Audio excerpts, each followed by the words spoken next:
అరే నాన్న మంచిగా చదువుకుంటే పెద్ద ఉద్యోగం వస్తుంది, మంచి స్థితిలో ఉండొచ్చు అని చెప్తారు. చదువు అనే మార్గం ఏదైతే ఉందో, నేను గొప్ప స్థితిలో నిలబెట్టే, గొప్ప ఉద్యోగం నిలబెట్టే ప్రియ దేని ఆ స్థితిని కలిగే చేయాలంటే ఇంటికాడ కూర్చొని ఎన్ని బుక్స్ చదివినా ఉద్యోగం రాదండి.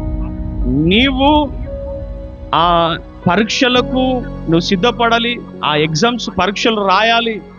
ప్రియ దేని బిడ్డలారా, కష్టపడాలి. వాటిలో నెగ్గితేనే, వాటిలో పాస్ అయితేనే నీకు ఆ స్థితి వస్తుంది. ప్రియ దేని బిడ్డలారా, అదే రీతిగా దేవుడు మంచి దేశము, విశాల దేశమును నీకు ఇస్తానని దేవుడు అన్నాడు. యుద్ధము చేసేటువంటి సామర్థ్యతను చేసి ఆ యుద్ధము ఎగ్జామ్ను పాస్ అయ్యేటట్లుగా చేసి ఆ తర్వాత వాళ్ళకి ఆ స్థితిని ఇచ్చారండి. చాలా మందిలో కూడా ఇదే అనిపిస్తూ ఉంటుంది.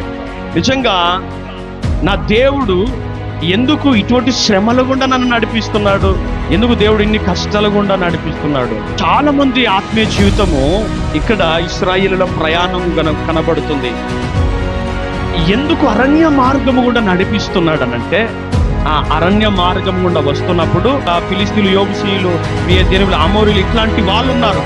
వాళ్ళతో యుద్ధము చేయగలిగిన సామర్థ్యము వాళ్ళకి ఎక్కడ దొరికింది అనంటే, ఈ అరణ్య మార్గము గుండా నడిపిస్తున్నప్పుడు, ఆ నడిపించబడుతున్న ఆ శ్రమల గుండా నడిపించబడుతున్న ఆ పాటలోనే వాళ్ళందరూ కూడా యుద్ధ శూరుల వలె మార్చబడ్డారని, కష్టాల గుండా నడిపించబడ్డారు కనుక ఎంతటి కష్టమైన ఎదిరించగలుగుతామనే ధైర్యము వాళ్ళలోనికి వచ్చిందండి. హల్లెలూయా.